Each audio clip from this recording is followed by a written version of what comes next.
وكرم وعلمه من البيان ما لم يعلم فسبحان الذي لا يحصى امتلاله باللسان ولا بالقلم ونشهد أن لا إله إلا الله وحده لا شريك له وأشهد أن سيدنا وسندنا وحبيبنا ومولانا محمدا عبد الله ورسوله أرسله بالحق بشيرا ونذيرا وداعيا إلى الله بإذنه وسراجا منيرا أما بعد فأعوذ بالله من الشيطان الرجيم بسم الله الرحمن الرحيم إنا أعطيناك الكوثر فصل لربك وانحر إن شانئك هو الأبتر صدق الله العظيم দুরূদ শরীফ পড়েন আল্লাহুম্মা সাল্লি এখানে সব কিছু উঠান এই ওড়ো ওড়ো পিছনে উঠো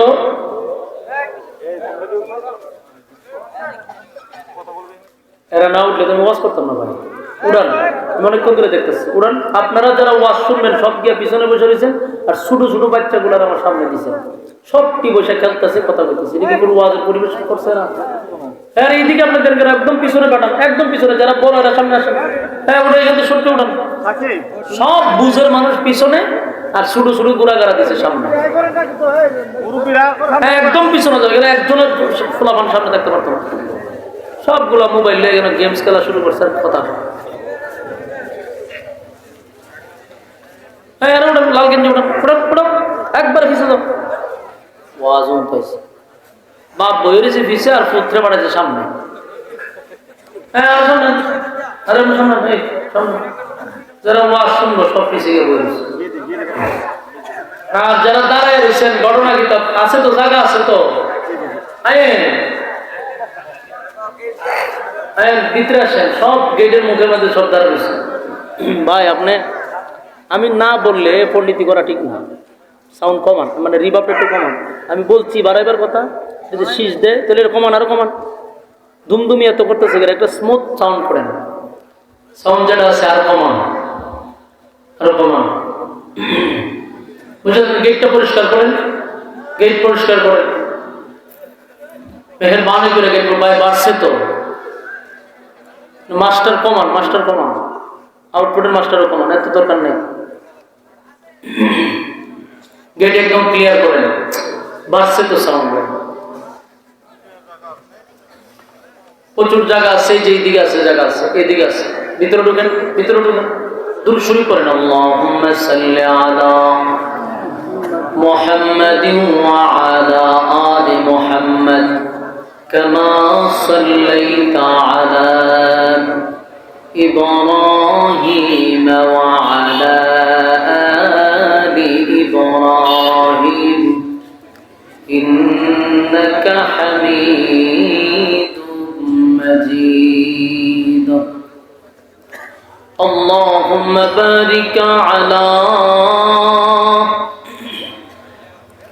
محمد وعلى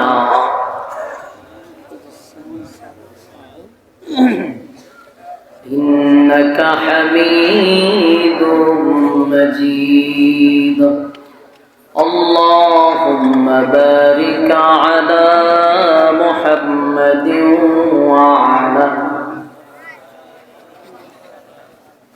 كما باركت على إبراهيم وعلى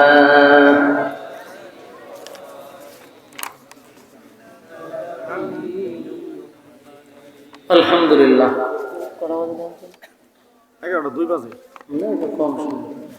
আলহামদুলিল্লাহ বীরচন্দ্রপুর কালিকাপুর জামিল মসজিদ ও মাদ্রাসার বার্ষিক মাহফিল ও প্রদর্শনী পাগড়ি প্রদান আয়োজিত আজকের এই ইসলামী মহাসম্মেলনের সম্মানিত সভাপতি হযরত মাওলানা ফরিদ উদ্দিন সাহেব, হাফেজ মোহাম্মদ কামরুল ইসলাম সাহেব, হযরত মাওলানা বিল্লাল হোসেন সাহেব, কাজী মোহাম্মদ সিরাজুল ইসলাম সাহেব, কাজী মোহাম্মদ আবুল কাসেম সাহেব, কাজী মোহাম্মদ আব্দুল হক সাহেব।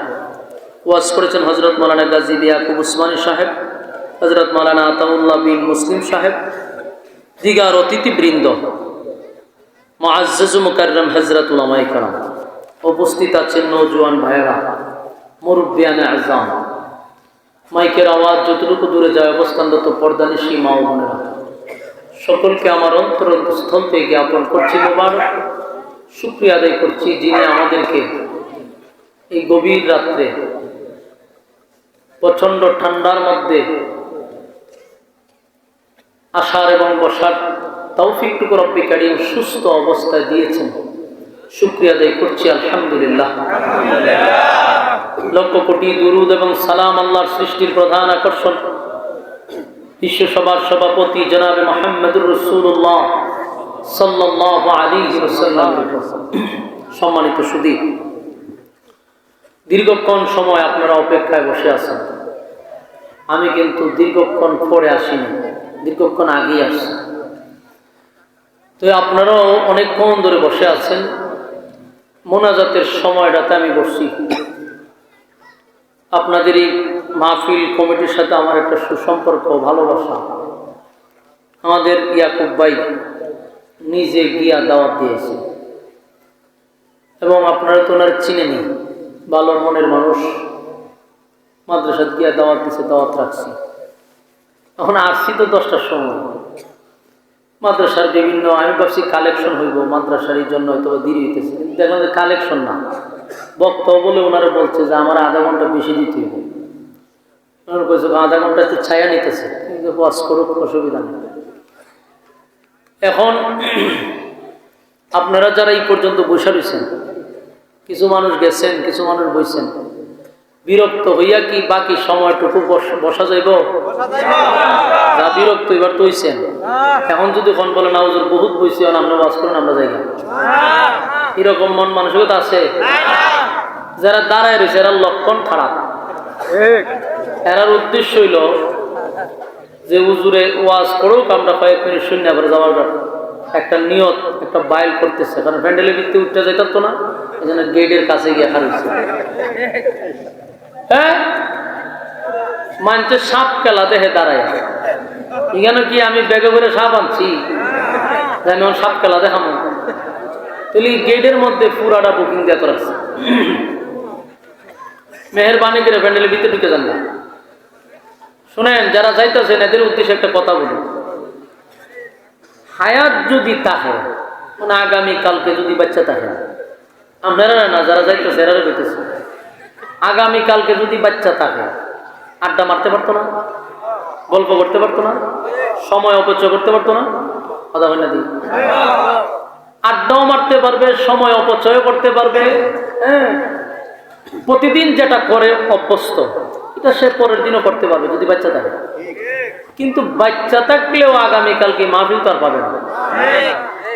তাহলে কতটুক কপাল পুরা হইলে মাহফিলের স্পড়ায়া জায়গা।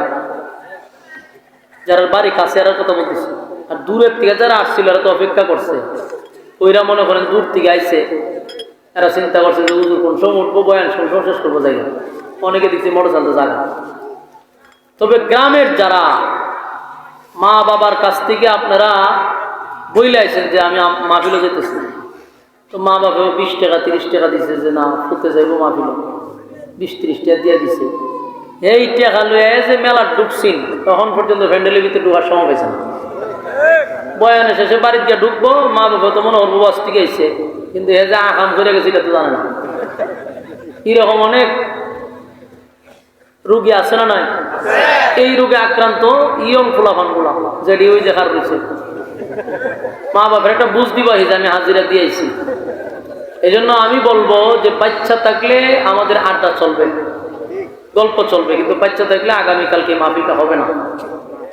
একদিনই তো হয়, একটু সময় বসলাম, পয়সা কিছুদিনই কথা শুনলাম। আর আল্লাহ রাসূল বলেন নাজালাত আলাইহিমুস সাকিনা, যতক্ষণ আপনি বসা থাকবেন উপর থেকে সাকিনা রহমত নাজিল হবে।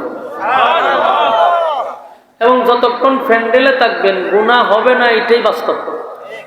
কিন্তু প্যান্ডেলের বাহিরে গেলে গুনাহ হবে, এটাই বাস্তব। গুনাহ মুক্ত পরিবেশে আমরা বসছি, মেহেরবানি করে কিছু সময় আমরা এখানে দেই, লম্বা সময় আপনাদেরকে দিয়ে সময় নষ্ট করব না, বিরক্ত করব না। মেহেরবানি করে আমরা প্যান্ডেলটার ভিতরে বসে যাই। আপনারা প্যান্ডেলের ভিতরে ঢুকলে আমারও কথা বলার একটা আগ্রহ বসবে। আর চতুর্দিক দিয়ে তো মাশাআল্লাহ চেয়ারম্যানরা বসা, আপনারা হলেন জনগণ, আর প্যান্ডেলের চতুর্দিকে হলো চেয়ারম্যান। তো চেয়ারম্যানদের মাঝখানে জনগণে বসেছেন, তো বন এই ভিতরে বসে যান। এটা কিন্তু এক ধরনের ঠিক না। কেউ বসবে চেয়ারে, কেউ বসবে এটার ভিতরে। এই কারণে অনেকেরা ইয়ে মনে করে, যারা সমস্যা আছে কোমরে, বৃদ্ধ মানুষ, 2-1টা চেয়ার থাকতে পারে। এখানে জানেন সাইডগুলো পুরোটা ফাঁকা রয়েছে, বসেন বসেন, সৌন্দর্য নষ্ট হয়। বসুন ইনশাল্লাহ। আপনাদের কর্তৃপক্ষ আমার বিষয় দিছে নবীজির জীবনী, বিশ্বনবীর জীবনী বিষয় দেওয়া আছে। রাসূলের জীবনী যদি আলোচনা আমরা করি, তাহলে রাসূলের বয়স হলো 63 বছর। কতদিন ছিল? 63 বছর। 63 বছরের জীবনীটাকে 3টা ভাগে ভাগ করা হয়েছে। প্রথম হইল 40, পর হইল 13, এরপর হইল 10। ক্বাবলান নবুওয়াত 40 বছর, মাক্কি জিন্দেগি 13 বছর, মাদানী জিন্দেগি 10 বছর। 40, 13, 10 কত হয়? 63। এই 63 বছরটাকে 3টা ভাগে ভাগ করা হয়। লম্বা একটা সময় গেছে নবুয়তের আগে, যেটা 40 বছর। এই 40 বছর রাসূল কাউকে আদেশও করে নাই, নিষেধও করে নাই, কোনো শত্রুও ছিল না। 40 বছর পর্যন্ত কোনো শত্রু ছিল? শত্রু ছিল না। 40 বছর রাসূল সবার কাছে প্রিয় ছিল।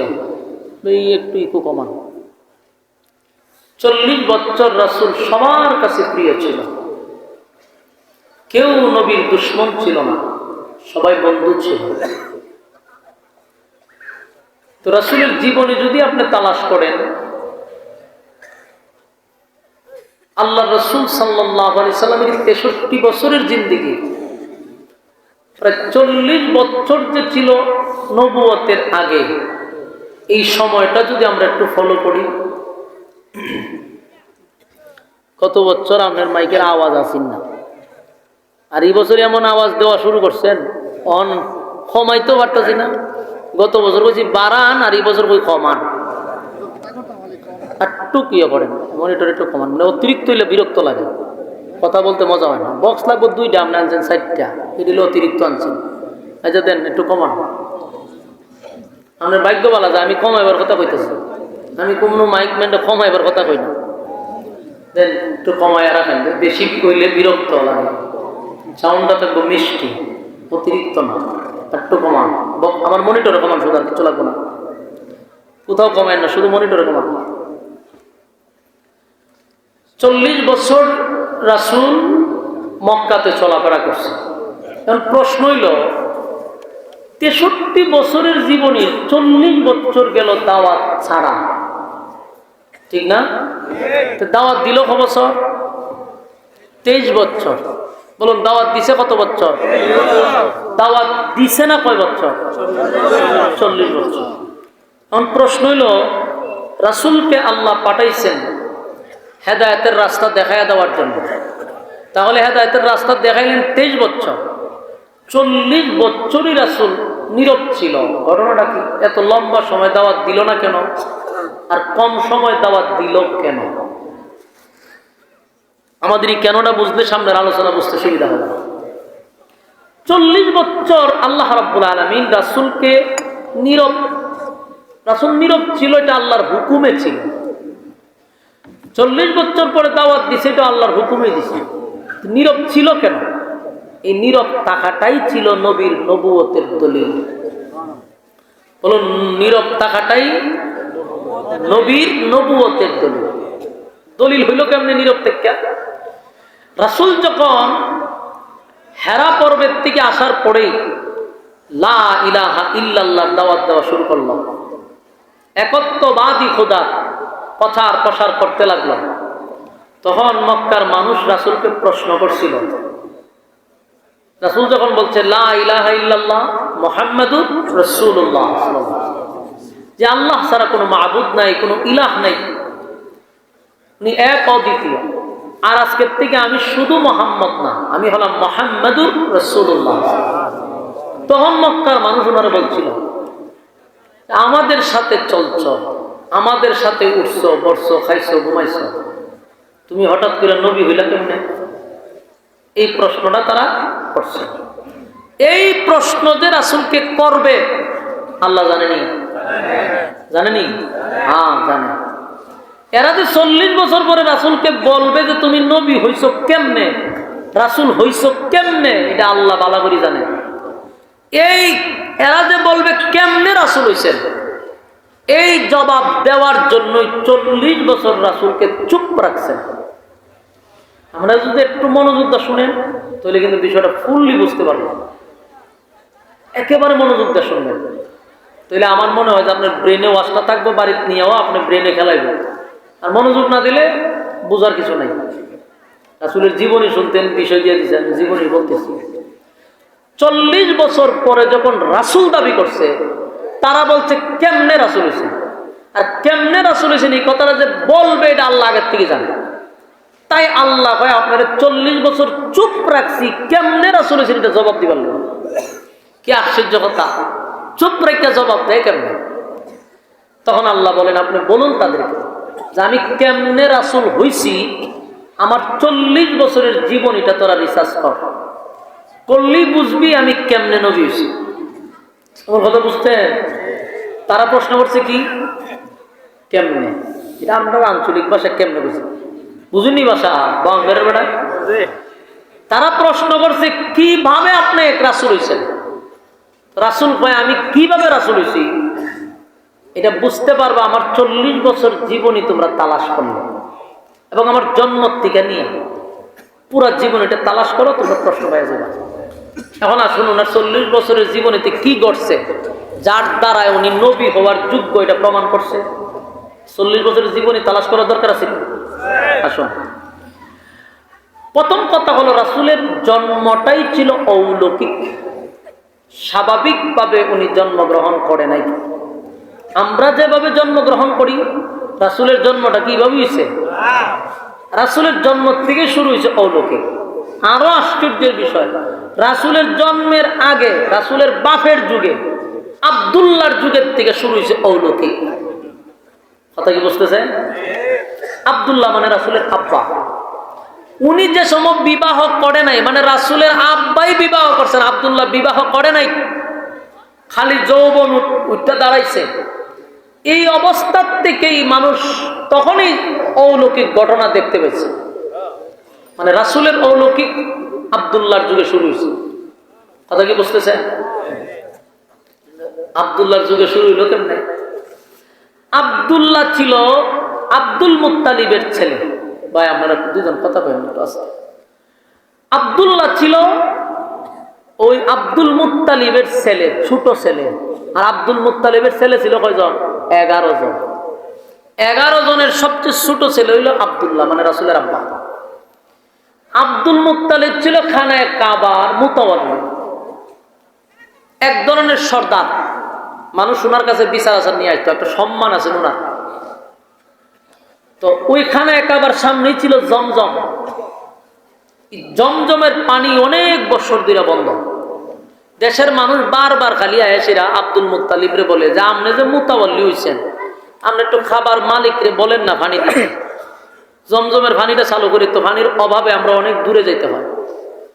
আব্দুল মুত্তালিব শুনতে শুনতে এক পর্যায়ে একদিন খানায়ে কাবার সামনে দাঁড়ায় বলতেছে, এ কাবার মালিক, জমজমটা চালু করে দেন, বিনিময়ে আমার 11টা ছেলের মধ্যে একটা ছেলেরে জবাই করে দিব আপনার রাস্তায়।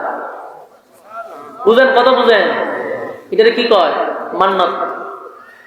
আব্দুল মুত্তালিব মান্নত করছে 11 ছেলের মধ্যে একটারে আমি আল্লাহ রাস্তায় দিয়ে দিব, আপনি যদি জমজম চালু করে দেন। দোয়া করছে, মান্নত করছে, পরের দিন জমজম চালু হয়ে গেছে, জমজমের পানি বেরোনো শুরু হয়েছে। কিন্তু আমাদের একটা খাসলত হইল, আমাদের কোনো কিছু হাসিল হয়ে গেলে পিছনের কথা স্মরণ থাকে না, ঠিক নেই?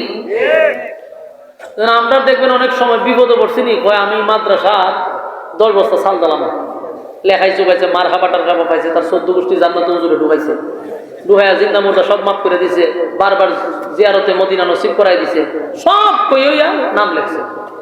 এরপরে দেখবেন বছরের ভিতরে হেরার টুকায় হওয়া যায়, জুতা কয়েক দূর চিরন লাগে, হেরার হওয়া যায়। যেমন আমার মাদ্রাসাতে এক লোক মাহফিল যে সময় শুরু হয় প্রথম আয়া হুজুর আপনি 3 রুম আমি করে দিলাম। মাহফিল একটা কইছে, ও মা এটি কিতা কয়টা দিন না চাইতে 20 টাকা করছে। আমি তো ভ্যান্ডেলে গাড়িয়া নাড়াই থাকবে 14 গোষ্ঠী জান্নাতে ঢুকাই দিছি, ঢুকাই দরজা লাগাই গেছে। আর এর যত চিন্তা মুর্দা আছে সব খবর তে তুললে আবার জান্নাতে ঢুকাইছে।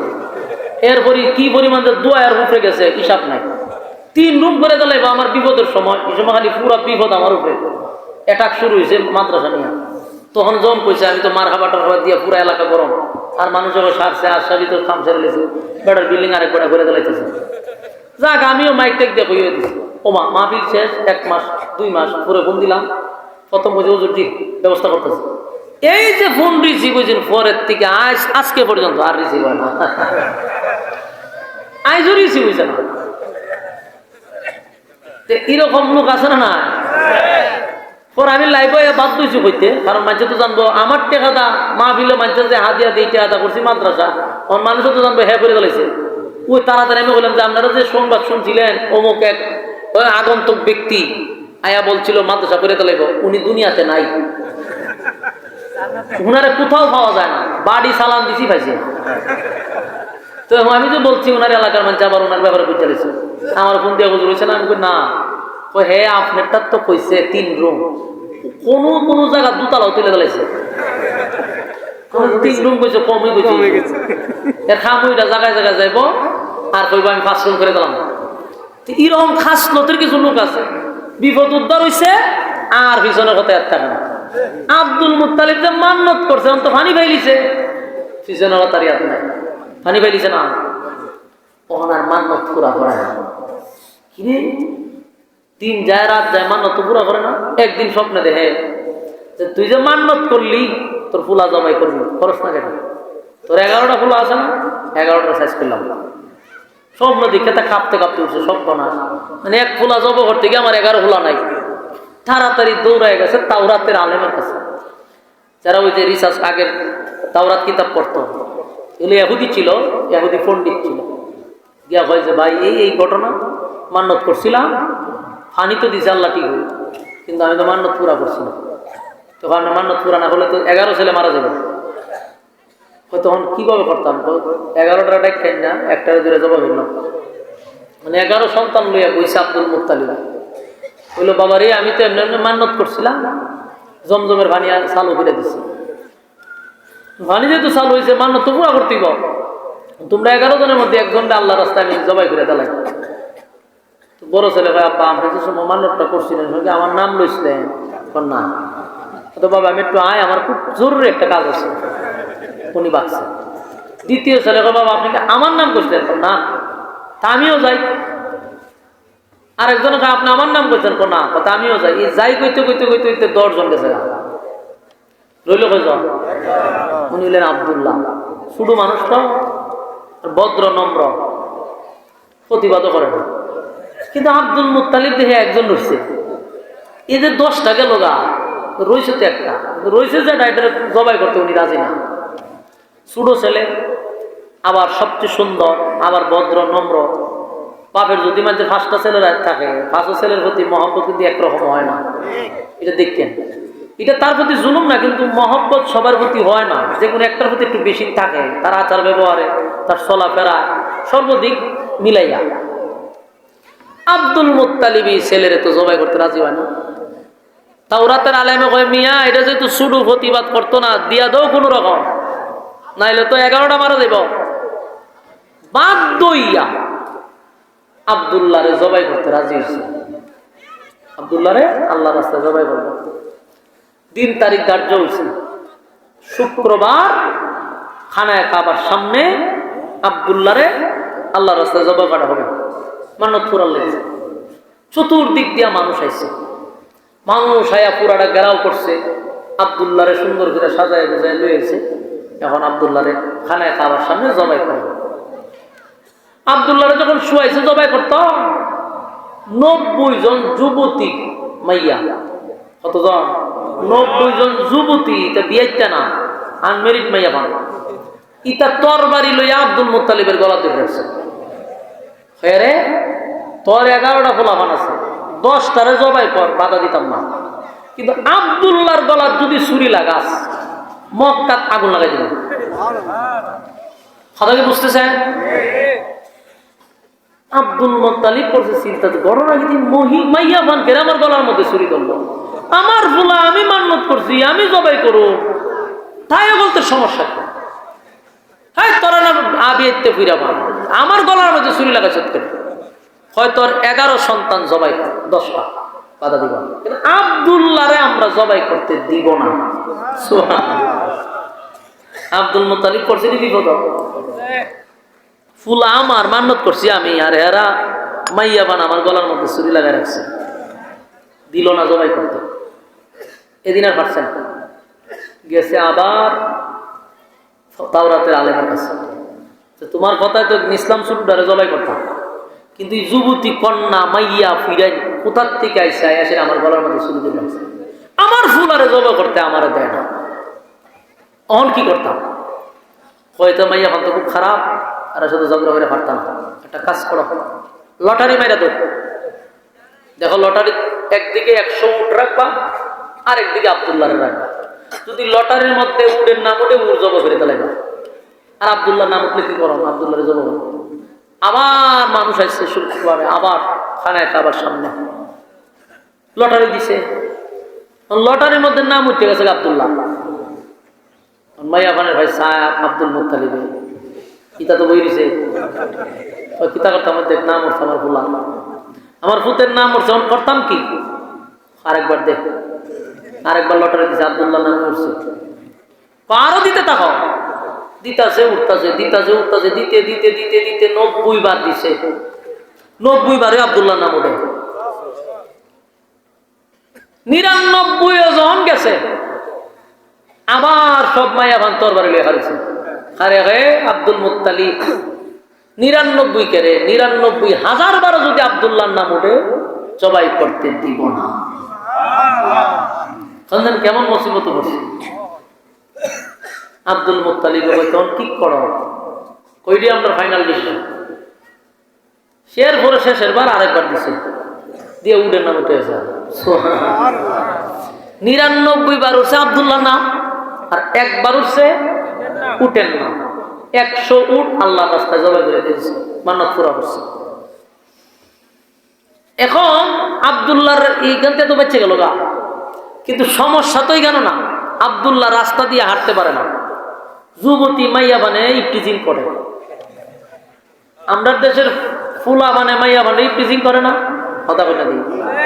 মাইয়া যায় কলেজ হে পিছে তো হুদুদি ঘুরে, এর কোনো লেখাপড়াও নাই, এ কাটে এ মাইয়া স্কুলে তো যাই গান পর্যন্ত হে ঘুরে আর যায়, এইটা ভাড়া দিয়া দিয়া লয়ে যায় আবার আইয়া। এরকম কিছু ফুলামান আছে, এটা ইফটিজিং। তখনকার যুগে মাইয়া পান্ডে ইফটিজিং করবো দূরের কথা, মাইয়া পানে আব্দুল্লাহ ইফটিজিং করা শুরু করছে। আব্দুল্লাহ যেখান দিয়ে যায় মাইয়া পানি কান্দা ঘুরে আর ডাইরেক্ট বিয়ার অফার দেয়, কয়েকটা কাজ করে আমার বিয়া করে। চিন্তা করেন, সরম বরম মুখ রাখছে না, ডাইরেক্ট বিয়ার অফার দিতেছে। তিনি তো মাঝখানে অফার দেয়। এদের লিডার যিনি ওয়ারাকা বিন নাউফেলের একটা মেয়ে ছিল, ওই তাওরাতের আলেম, তার একমাত্র মাইয়া, বিশাল সম্পত্তির মালিক, তার নাম ছিল মরিয়ম। এই মরিয়ম ছিল আব্দুল্লাহর প্রতি খুব মারাত্মক খাবার। রাস্তা দিয়ে গেলে মরিয়মে আটকাইতে হবে, আব্দুল্লাহ যাওয়ার দরকার নেই, আমরা ঘোরা আসো, তোমার নাস্তা খাওয়াই দিই। আর আব্দুল্লাহ ছিল রাসূলের আব্বা, অত্যন্ত লাজুক। এত লজ্জা ছিল ওনার যে উনি যে নিচে তাকাইতো উপরে দিয়েও তাকাইতো না। সুবহানাল্লাহ বাড়ি দিয়ে বলবে, এতটা লাজুক ছিল উনি, তো লজ্জায় শরমে নিচের দিকে তাকায় থাকতো। কিন্তু মাইয়া মানে ডাইরেক্ট বিয়ার অফার দিত। মরিয়মে কয়, তোমরা হইলা 11 ভাই, তোমার বাবার কি সম্পত্তি আছে, বাদ করলে এটুকু পাইতাম, আর আমি একমাত্র বাবার কন্যা, আমার বিয়া করলে সমস্ত সম্পদ তোমার দিয়ে দেব। আব্দুল্লাহ নি তেমন উনি লাজুক মানুষ, কিন্তু মাইয়া ভানের অত্যাচারে অতিষ্ঠ হইয়া ডেলি বাড়ির যায় বিয়ার আলাপ। আব্দুল মুত্তালিবে বলছে, মহামুসলিম ফুল আমার একটা, বিবাহের প্রস্তাব 1000, আরো যে 10টার চিঠি লেগে বিয়ার আলাপ হয় না। হেল লেগে একদিন রাত্রের বেলায় ফুট ছেলেরে লইয়া বাপে বাইকে গেছে না। মানুষ তো মাইয়া ভান লইয়া ভাগে না বয়ে। ওই দেন কিশোর গান আয়া করছে, যাই দৌড়ে ইসলাম আবার আয়া করছে। আসো না, আসো না, আসো না, কথা বলে মনোযোগ জাগা, মনোযোগটা শুনেন। আপনারা কি বিরক্ত হইতেছে? প্রত্যেকটা সময়ের একটা যৌবন আছে, বয়ানের সময়ের একটা যৌবন খাল আছে। এটা 9টা 9:30 10টার ভিতরে বক্তারও কথা বলার একটা স্পিড থাকে, একটা জজবা থাকে। যেই 10টা বাইরে জায়গা বক্তারও মন চায় না কথা বলা, কথার মধ্যে কোনো মাধুর্যতা থাকে না। মানে আপনারা শোনার যদি মনোযোগ থাকে তাহলে আমি এইভাবেই কথা কইতেছি, শুনতে থাকবেন না। খারাপ লাগতেছে? খারাপ লাগবে, মনোযোগটা শুনেন। পোলামান্ডিরে দৌড়ে দেন, পোলামান্ডিরে দৌড়ে দেন।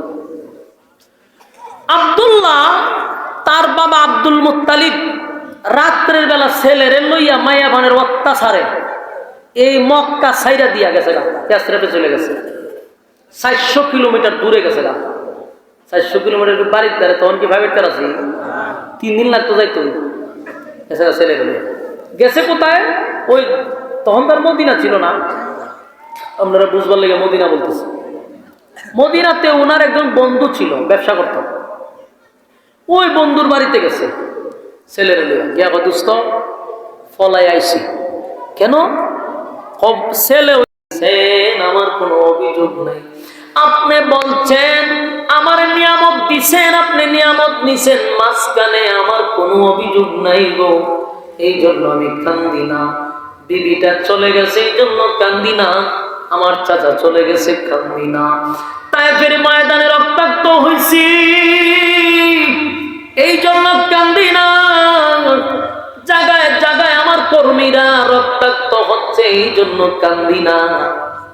আমি কান্দি আমার মক্কাতে অনেক চাচা আছে, আমার চাচি আছে, আত্মীয় স্বজন আছে গো, তারা তো জানে আমার মা নাই, বাবা নাই, কেউ নাই, আমি এতিম। আমি যে এতটা মাইর খাইয়া আসলাম, আমার সারা শরীরে যখন আমি রক্তাক্ত শরীর নিয়ে ফিরে আসলাম, আমার 4টা ছেলে চলে গেল, আমার বিবিটা চলে গেল, আমার কর্মীরা জায়গায় জায়গায় মাইর খায়, কেউ তো ছিল আমার একটু সান্ত্বনা দেওয়ার জন্য। আমার সন্তানগুলি চলে গেছে, বাবা হিসাবে আমার কলিজায় তো কষ্ট লাগবে, কিন্তু আমার কেউ সান্ত্বনা দিল না মালিক, কেউ সান্ত্বনা দিল না। কিন্তু কষ্ট লাগছে, আমার সান্ত্বনা দেয় নাই, তাও কোনো কষ্ট নাই। কিন্তু আমার আপন চাচি কেমনে গো, মানুষের দ্বারে গিয়া কয় আমি আটকোরা, আমি নির্বংশা, আমি লেজ কাটা, আমার নাকি নাম নিশানা জমিনে থাকবে না, আমার নাম নেওয়ার মতো কেউ থাকবে না। আল্লাহ এটা আমি বরদাস্ত করতে পারি নাই। আল্লাহ বলে বন্ধু কান্দেন না, কান্দেন না বন্ধু, কান্দেন না।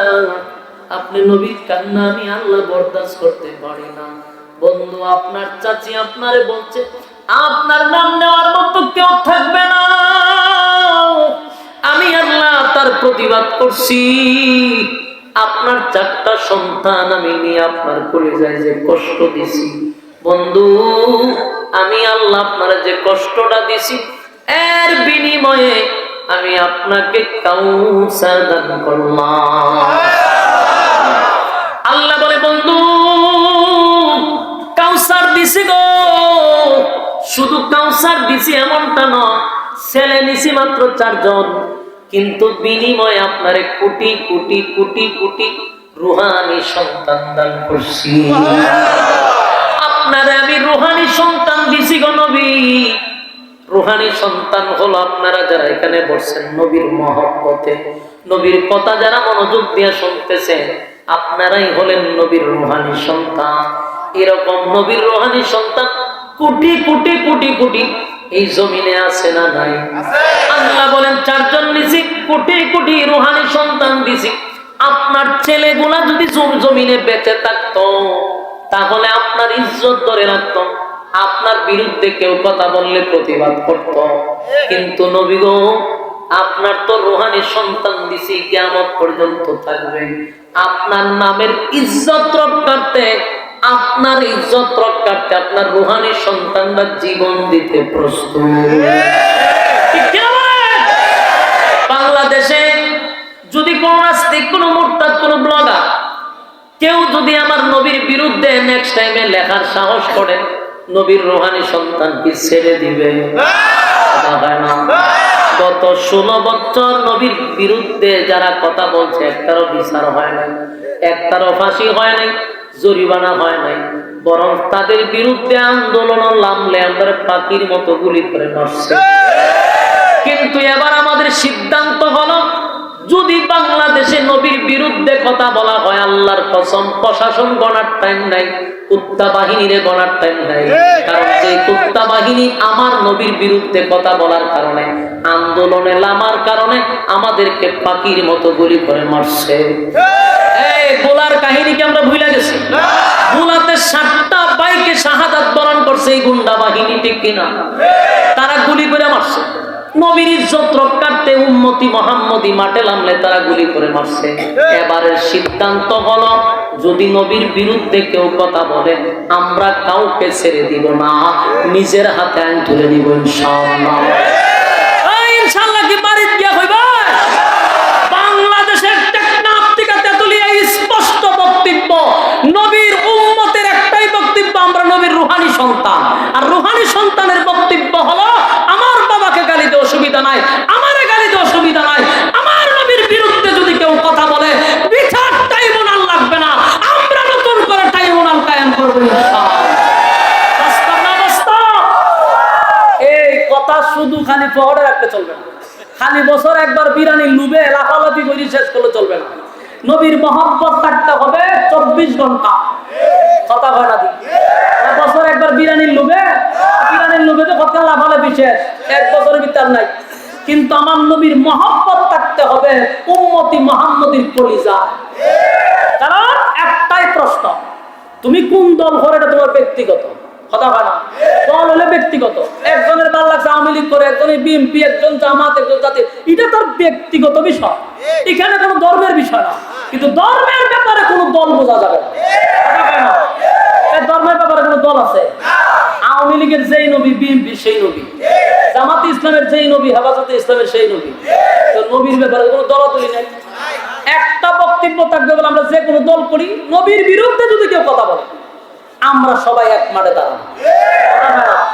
আর দাঁড়ানোর পরে যদি কোনো গুন্ডা বাহিনী আমাদেরকে গুলি করতে আসে, এর প্রতিবাদ নিজের হাতে তুলে নিব ইনশাআল্লাহ। বাস্তব না বাস্তব? কারা কারা নবীর জন্য জীবন দিতে প্রস্তুত? হাত তুলে দেখায়। লিল্লাহি তাকবীর, লিল্লাহি তাকবীর। রাজি আসেননি?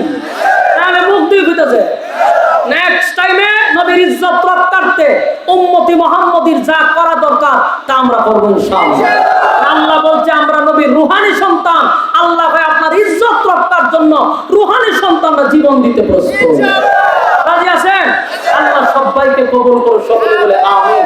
اللهم صل على محمد وعلى آل محمد كما صليت على إبراهيم وعلى آل إبراهيم إنك حميد مجيد اللهم آمين ربنا ظلمنا أنفسنا وإن لم تغفر لنا وترحمنا لنكونن من الخاسرين ربنا لا تزغ قلوبنا بعد إذ هديتنا وهب لنا من لدنك رحمة إنك أنت الوهاب রব্বুল আলামিন আল্লাহ গভীর রাত হয়ে গেছে, নুজুলের রহমতের সময়, দোয়া কবুলের সময়। আল্লাহ আমরা যারা হাত বাড়াইছি রব্বুল আলামিন तमाम জিন্দেগীর গুনাহ বোঝা মাথায় লইয়া আল্লাহ আমরা হাত বাড়াইছি মাবুদ নুজুলের রহমতের সময় সাদা সাদা দাড়িওয়ালা মুরব্বিদেরকে নিয়া আল্লাহ নওজোয়ান তরুণ যুবক ভাইদেরকে নিয়া পর্দার আড়ালে আমার মা বোনদেরকে নিয়া জাতির শ্রেষ্ঠ সন্তান আলেম ওলামাদেরকে নিয়া আমি গুনাহগার নাগান্দা নাফরমান নালায়েক অযোগ্য আল্লাহ আপনার দরবারে দুইটা হাত বাড়াইছি মেহেরবানি করে জীবনের সগীরা কবিরা ইচ্ছা অনিচ্ছা দেখাইয়া না দেখাইয়া অঙ্গ প্রত্যঙ্গের দ্বারা যত গুনাহ করছি মেহেরবানি করে গো জিন্দেগির গুনাহ মাফ করে দেন। বাকি জিন্দেগি ইহদিনাস সিরাতাল মুস্তাকিম সঠিক সরল রাস্তার উপরে চলার তৌফিক দান করুন আল্লাহ। যতদিন বাঁচায় রাখবেন আপনার হুকুম রাসূলের তরিকা অনুযায়ী চলার তৌফিক দেন আল্লাহ। গভীর রাত আপনার মহব্বতের বান্দারা দুইটা হাত বাড়াইছে আল্লাহ, বিশেষ করে মাহফিলটা যারা করছে বীরচন্দ্রপুর কালিকাপুর আল্লাহ মসজিদ কমিটি মাদ্রাসা সহ এই মাহফিলটা করতে গিয়ে যারা টাকা দিয়া পয়সা দিয়া বুদ্ধি দিয়া শ্রম দিয়া রান্না বান্না করে খাওয়াইলো, যে যেমনে পারছে মাহফিলটার জন্য খাটাখাটনি করলো আল্লাহ প্রত্যেকের আপনি দিনের খাদেম বানায়া দেন আল্লাহ, লক্ষ কোটি টাকার মালিক বানায়া দেন, দিনের রাস্তায় চলার তৌফিক দান করেন আল্লাহ। এই মাদ্রাসা মসজিদ আল্লাহ বিশেষ করে মাদ্রাসার যত জরুরত আছে গায়বী খাজানার থেকে পড়া করে দেন, মাদ্রাসার ছাত্র শিক্ষকদেরকে কবুল করেন আল্লাহ। মাদ্রাসায় যারা জড়িত আছেন তাদের ব্যবসা বাণিজ্যে বরকত দান করেন, খামাই রোজগারে বরকত দান করেন আল্লাহ। বিশেষ করে আমার ডাইনে বামে সামনে পিছনে যত মুর্তাগান কবরে শাহিদ প্রত্যেকের রয়ে সওয়াব পৌঁছায় দেন আল্লাহ। আমাদের মধ্যে অনেকের মা নাই, বাবা নাই, দাদা নাই, দাদি নাই, নানা নাই, নানি নাই আল্লাহ। আব্বা আম্মার কবরে আপনি আযাব দিয়েন না, আজকের এই মাহফিলের সওয়াব আব্বা আম্মার কবরে পৌঁছায় দেন আল্লাহ। আমাদের দাদা দাদির কবরে আযাব দিয়েন না, নানা নানির কবরে আযাব দিয়েন না আল্লাহ। বিশেষ করে আমরা যারা হাত বানাইলাম আমাদের আব্বা আম্মা দাদা দাদি নানা নানি যারা কবরে গেছে সব পৌঁছায় দেন, আর যারা বেঁচে আছে আব্বা আম্মার হায়াতে আমলে বরকত দান করেন রব্বুল আলামিন। আজকে মাহফিলের সভাপতি প্রধান অতিথি বিশেষ অতিথি বৃন্দ যারা মেহমান ছিল সবার হায়াতে আমলে বরকত দান করেন, বিশেষ করে ইয়াকুব ভাই তার ব্যবসা বাণিজ্যে বরকত দান করেন আল্লাহ। আলেমদেরকে অনেক মহব্বত করে ইয়াকুব ভাইয়ের ব্যবসা বাণিজ্য খামাই রোজগারে বরকত দান করেন, বাচ্চা কাচ্চাগুলার দিনদার বানায়া দেন আল্লাহ। মাদ্রাসার প্রতি মহব্বত তৈরি করে দেন আল্লাহ, মাদ্রাসার একজন খাদেম হিসাবে কবুল করেন আল্লাহ। আরো যারা হাত বাড়াইছে এই মজলিসের ভিতরে কেউ রে খালিয়াতে ফিরায় দিয়েন না, যারা অসুস্থ আছে শিফা দান করেন, যারা ঋণগ্রস্ত আছে ঋণ থেকে মুক্তি দান করেন আল্লাহ। যারা পেরেশানিতে আছে পেরেশানি দূর করে দেন আল্লাহ। যে যে সমস্যার মধ্যে আছে গায়বী খাজানাত থেকে পুরা করে দেন আল্লাহ। বিশেষ করে আমরা যারা আল্লাহ এখানে হাত বাড়াইছি আল্লাহ, আমাদের মধ্যে যারা হাজি সাহেব আছে আল্লাহ তাদের উসিলায় আমাদেরকে আপনি কবুল করে নেন আল্লাহ। বারবার জিয়ারতে মদিনা নসিব করে দেন আল্লাহ। আমাদের পক্ষ থেকে লাখ কোটি দুরূদ ও সালাম সোনার মদিনায় নাম ধরে ধরে পৌঁছায় দেন আল্লাহ। যা বললাম যা শুনলাম নবীজির জুতার ধুলার বরকতে দুয়ারে কবুল করে নেন। যারা আমার সঙ্গে হাত বাড়াইছে একজনকে খালিয়াতে ফিরায় দিয়েন না, নবীর জুতার দুলার বরকতে তোমারে কবুল করেন। দেশ বিদেশের প্রবাসী ভাইদেরকে কবুল করেন। সুবহান রাব্বিকা রাব্বিল ইজ্জাতি আম্মা ইয়াসিফুন ওয়া সালামুন আলাল মুরসালিন ওয়ালহামদুলিল্লাহি রাব্বিল আলামিন। আসসালামু আলাইকুম।